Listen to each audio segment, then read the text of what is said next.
ಸಾಕಪ್ಪ. ಇದನ್ನು ಈ ಕ್ಯೂ ಸೃಷ್ಟಿ ಮಾಡಿದ್ರಿಂದ ಒಂದು ಷಡ್ಯಂತ್ರ ಇದೆ. ಏನು ಷಡ್ಯಂತ್ರ ಅಂದರೆ, ಜನ ನಿಂತು ದನುವಾಯಿತು ಅಂದರೆ, ಅವ್ರಿಗೆ ಸುಸ್ತಾಗಿ ಟಯರ್ಡ್ ಆದವು ಅಂದರೆ, ಅಯ್ಯೋ 100 ರೂಪಾಯಿ ಅಲ್ವಾ, 200 ರೂಪಾಯಿ ಅಲ್ವಾ, ಕೊಟ್ಬಿಟ್ಟು ಹೋಗೋಣ, ಫಸ್ಟ್ ಹೋಗೋಣ ಅನ್ನೋ ರೇಂಜ್ಗೆ ಕ್ರಿಯೇಟ್ ಮಾಡಿ ನಿಲ್ಲಿಸಿರೋದು ಇದು. ಬೇರೆ ಇನ್ನೇನು ಇಲ್ಲ. ಇದೆಲ್ಲ ಇದರಿಂದ ಪ್ರೀಪ್ಲಾನ್ ಎಲ್ಲರಿಗೂ ಹೊರತಾಗಿದೆ. ದಯವಿಟ್ಟು ನಾನು ಹೇಳ್ತೀನಿ, ರೇಷನ್ ಅಂಗಡಿಲಿ ಯಾವುದೇ ಕಾರಣಕ್ಕೂ ನೀವು ಯಾರು ಏನು ಕೊಟ್ಟರು ನಮಸ್ಕಾರ ಕರ್ನಾಡು, ನಾನು ನಿಮ್ಮ ಸರ್ಚಿಂಗ್ ಕನ್ನಡಿಗ. ಬಂಧುಗಳೇ ನಮಸ್ಕಾರ. ನಾನಿವತ್ತೊಂದು ವಿಷಯದ ಬಗ್ಗೆ, ತುಂಬ ಗಂಭೀರವಾದ ವಿಷಯ, ಎಲ್ಲರಿಗೂ ಗೊತ್ತಿದೆ, ಬಟ್ ಯಾರೂ ನಾವು ಮಾಡಲ್ಲ. ಹೆಂಗೆ ಅಂದರೆ ನೋಡಿ, ನಮ್ಮ ಉತ್ತರ ಕರ್ನಾಟಕದಲ್ಲಿ ನೀವು ಯಾವುದೇ ಊರಿಗೆ ಹೋದ್ರೂ ರೇಷನ್ ಸುಮ್ಮನೆ ಕೊಟ್ಬಿಡ್ತಾರೆ. ತಗೋತಾರೆ ಅಥವಾ ಇನ್ನೂ ಕಣ್ಣಿಗೇನೋ ಹಾಕ್ತಾರೆ, ಅದನ್ನು ಚೆಕ್ ಮಾಡ್ತಾರೆ, ನೀವೇ ಯಾರು ಅಂತ ಅಥೆಂಟಿಕಾಗಿ ಚೆಕ್ ಮಾಡ್ತಾರೆ. ನೀವು ಆದಮೇಲೆ ನಿಮ್ಗೆ ರೇಷನ್ ಕೊಟ್ಟು ಕಳಿಸ್ತಾರೆ. ಸೊ ಅದು ಕಂಪ್ಯೂಟರ್ ಅಪ್ರೂವಲ್ ಬರುತ್ತೆ. ಅದೇ ನೀವು ಬೆಂಗಳೂರಲ್ಲಿ ತಗೊಳಕ್ಕೆ ಹೋದರೆ ಊರಿನ ಕಾರ್ಡ್ಗೆ ಕೊಡಲ್ಲ, ಅಲ್ಲಿ ಕಾರ್ಡ್ ಕೊಡಲ್ಲ, ಇಲ್ಲಿ ಕಾರ್ಡ್ ಕೊಡಲ್ಲ ಅಂತ ಹೇಳ್ತಾರೆ. ನನಗೆ ಅರ್ಥ ಆಗ್ತಾಯಿಲ್ಲ. ನಾವು ಕರ್ನಾಟಕದಲ್ಲಿ, ಇಂಡಿಯಾದಲ್ಲಿ ಎಲ್ಲಿ ಬೇಕಾದ್ರೂ ರೇಷನ್ ತೊಗೋಬೋದು. ನನಗೆ ಗೊತ್ತಿರೋಂಗೆ ಎಲ್ಲರಿಗೂ ಒನ್ ನೇಷನ್ ಒನ್ ರೇಷನ್ ಎಲ್ಲ ಕಡೆ ಆಗಿದೆ. ಸೊ ಅದನ್ನು ಬಿಟ್ಬಿಟ್ಟು ಇವ್ರು ಏನು ಹೇಳ್ತಾರೆ ಅಂದರೆ, ನಮ್ಮಲ್ಲಿರೋ ಕಾರ್ಡ್ಗಳು ಮೊದಲು ಹೋಗಬೇಕು, ನಮ್ಮಲ್ಲಿರೋ ಕಾರ್ಡ್ ಇನ್ನೂ ಕಂಪ್ಲೀಟ್ ಆಗಿಲ್ಲ ಅಂತ ಹೇಳ್ತಾರೆ ಒಂದು. ಆಮೇಲೆ ಈ ಪೀಣ್ಯ ಭಾಗ ಇನ್ನು ಅರ್ಧ ಕಡೆ, ಬೆಂಗಳೂರಲ್ಲಿ ಆಲ್ಮೋಸ್ಟ್ ಬೆಂಗಳೂರಲ್ಲಿ ಎಲ್ಲ ಕಡೆನೂ 80-90% ಕಡೆ ಬೇಳೆ ಅಂತೆ, ಇನ್ನೇನು ಅಡುಗೆ ಎಣ್ಣೆ, ಸೋಪು, ಅದು ಎಕ್ಸೋ, ಬಟ್ಟೆ ಸೋಪು, ಶಾಂಪು, ಇನ್ನೇನು ಕಡಲೆಬೇಳೆ, ಆ ಬೇಳೆ, ಈ ಬೇಳೆ, ಹುರುಗಡ್ಲೆ, ಈ ಮೈದಾ ಹಿಟ್ಟು, ರವೆ, ಅವ್ರಿಗೆ ಏನು ಬೇಕೋ ಅದನ್ನು ಮಾರ್ತಾಯಿದ್ದಾರೆ. ಸರ್ಕಾರದಲ್ಲಿ ಕ್ಲಿಯರ್ ಇನ್ಸ್ಟ್ರಕ್ಷನ್ ಇದೆ. ನೀವು ಏನು ಮಾಡಬೇಕು, ಸರ್ಕಾರದಿಂದ ಏನು ಧಾನ್ಯಗಳು ಕೊಟ್ಟಿದ್ದಾರೆ, ಏನು ವಿತರಣೆ ಮಾಡಬೇಕು ಅಂತಿದೆ, ಅಷ್ಟು ಮಾತ್ರ ವಿತರಣೆ ಮಾಡಬೇಕು. ಅದನ್ನು ಬಿಟ್ಬಿಟ್ಟು ಇದು ಯಾವುದೇ ಕಾರಣಕ್ಕೂ ಮಾಡೋ ಹಾಗಿಲ್ಲ.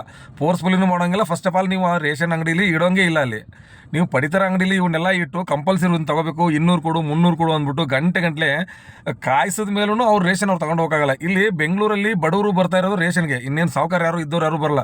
ಇದ್ದವ್ರು ಯಾರು ಅಕ್ಕಿನೂ ತಿನ್ನಲ್ಲ. ತಿನ್ನೋರು ಯಾರು, ದುಡ್ಕೊಂಡು ತಿನ್ನೋರು ಮಾತ್ರ, ಕೆಲಸಕ್ಕೆ ಹೋಗೋರು, ಮಿಡ್ಲ್ ಕ್ಲಾಸು, ಬಡವರು ಅಂತ ಹೇಳೋರು. ಈಗ ಒಂದು ದಿನ ರೇಷನ್ ತೊಗೋಬೇಕಂದ್ರೆ ಒಂದಿನ ರಜೆ ಹಾಕಬೇಕಾಗಿದ್ದ ಪರಿಸ್ಥಿತಿ ಬೆಂಗಳೂರಲ್ಲಿ ಬಂದಿದೆ. ಆಲ್ಮೋಸ್ಟ್ ನಾನು ನೋಡ್ತಿರಂಗೆ 4-5 ವರ್ಷ ಆಯಿತು.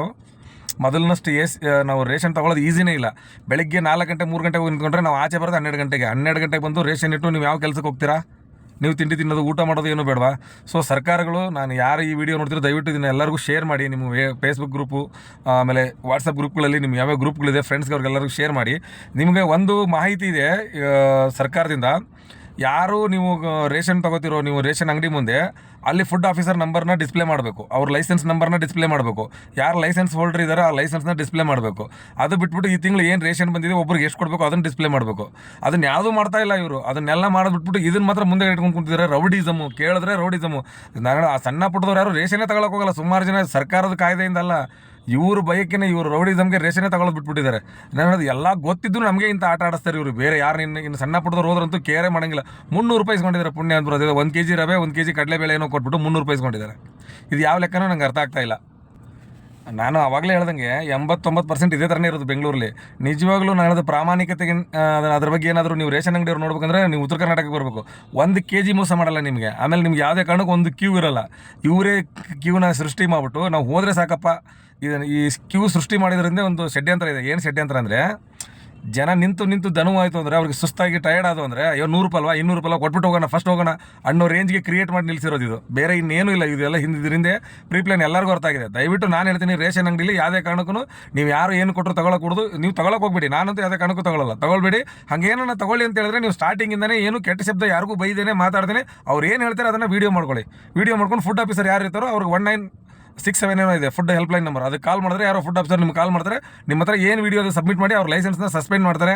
ಕೆಲವು ಸಾರಿ ಪರ್ಮನೆಂಟಾಗಿ ವಜಾ ಮಾಡೋ ಚಾನ್ಸೂ ಇದೆ. ದಯವಿಟ್ಟು ನೀವು ಇದನ್ನು ಮಾಡಿ. ಆಮೇಲೆ ಸರ್ಕಾರಗಳಿಗೆ ಇದನ್ನು ಹೆಂಗೆ ತಲುಪಿಸ್ತಿರೋ ನಂಗೆ ಅರ್ಥ ಆಗ್ತಿಲ್ಲ. ಸರ್ಕಾರಗಳು ಯಾರಾದರೂ ಆ ಸಂಬಂಧಪಟ್ಟ ಅಧಿಕಾರಿಗಳು ಇದನ್ನೇನೋ ನೋಡಿದ್ರೆ ಇದ್ರ ಬಗ್ಗೆ ದಯವಿಟ್ಟು ಪರಿಶೀಲನೆ ಮಾಡಬೇಕು. ಬೆಂಗಳೂರಂಥ ಮಹಾನಗರದಲ್ಲಿ ಬಡವರೇ ತಗೊಳ್ಳೋದು ರೇಷನ್ನು. ಅಂಥದ್ರಲ್ಲಿ ಅವ್ರನ್ನ ಇಷ್ಟೊಂದು ಶೋಷಣೆ ಮಾಡ್ತಾ ಇದ್ರು ಸರ್ಕಾರಗಳು. ನೋಡಿ, ಸಿದ್ದರಾಮಯ್ಯ ಸಾಹೇಬರಾಗಿರ್ಬೋದು ಅಥವಾ ನರೇಂದ್ರ ಮೋದಿ ಅವರಾಗಿರ್ಬೋದು, ಈಗ ಪ್ರೆಸೆಂಟ್ DK ಶಿವಕುಮಾರ್ ಅವರಾಗಿರ್ಬೋದು, ಬಡವರಿಗೆ ಅನ್ನ ಭಾಗ್ಯ ಸಿಗಲಿ ಅಂತಲೇ ಇದು ಅಕ್ಕಿ ಎಲ್ಲ ಕೊಡೋ ವ್ಯವಸ್ಥೆ ಮಾಡಿರೋದು. ಇವ್ರ ಉದ್ದೇಶ ಏನಂದರೆ, ಆ ಅಕ್ಕಿ ಭಾಗ್ಯನ, ಈಗ ಅನ್ನ ಭಾಗ್ಯ ಏನಿದೆಯಲ್ಲ, ಇದನ್ನು ದುಡ್ಡು ಕೊಟ್ಟು ತೊಗೊಳೋದಕ್ಕಿಂತ ಹೆಚ್ಚು ದುಡ್ಡು ವಸೂಲಿ ಮಾಡ್ತಾ ಇದ್ದಾರೆ. ಆಮೇಲೆ ಅವ್ರನ್ನ ಬೇಕು ಅಂತಲೇ ಒಂದು ದಿನ ಕೆಲಸ ಅವ್ರು ಹೋಗಬಾರ್ದು, ಆ ರೇಂಜ್ಗೆ ಇದನ್ನು ಸೃಷ್ಟಿ ಮಾಡಿದ್ದಾರೆ. ಈ ಷಡ್ಯಂತ್ರದಿಂದ ಹೊರಗೆ ಬರಬೇಕು ಅಂದರೆ ದಯವಿಟ್ಟು ಸರ್ಕಾರ ಇದಕ್ಕೆ ಮೊದಲು ಮುಂದಾಗಬೇಕು. ಇದಕ್ಕೆ ಕಡಿವಾಣ ಹಾಕಬೇಕು. ಅವ್ರು ಹೆಚ್ಚುವರಿಯಾಗಿ ಏನು ಮಾರ್ತಾರೋ ಅಂಗಡಿ ಮುಂದೆ ಅದನ್ನು ತೊಗೊಳಂಗಿಲ್ಲ. ಯಾವುದೇ ಕಾರಣಕ್ಕೂ 1 ರೂಪಾಯಿ ದುಡ್ಡನ್ನು ಹೆಚ್ಚಿಗೆ ಏನು ತೊಗೊಳಂಗಿಲ್ಲ. 1 ರೂಪಾಯಿ ದುಡ್ಡು ತೊಗೊಳಂಗಿಲ್ಲ. ಉಚಿತವಾಗಿರೋದ್ರಿಂದ ದುಡ್ಡು ತೊಗೊಳೋದನ್ನ ಕ್ಯಾನ್ಸಲ್ ಮಾಡಿಸ್ಬೇಕು. ಇದನ್ನು ದಯವಿಟ್ಟು ನೀವೇ ಒಂದು ಪೇಪರ್ ಮುಖಾಂತರ, TV ಮುಖಾಂತರ ಎಲ್ಲರಿಗೂ ಇವ್ರಿಗೆ ಏನು ರೇಷನ್ ವಿತರಣೆ ಮಾಡ್ತಾರಲ್ಲ, ಇವ್ರಿಗೆಲ್ಲರಿಗೂ ನೀವು ಒಂದು ಸೂಚನೆಯನ್ನು ನೀಡಬೇಕು ಅಂತ ಈ ವಿಡಿಯೋ ಮುಖಾಂತರ ದಯವಿಟ್ಟು ಕೇಳ್ಕೊತೀನಿ. ಧನ್ಯವಾದಗಳು.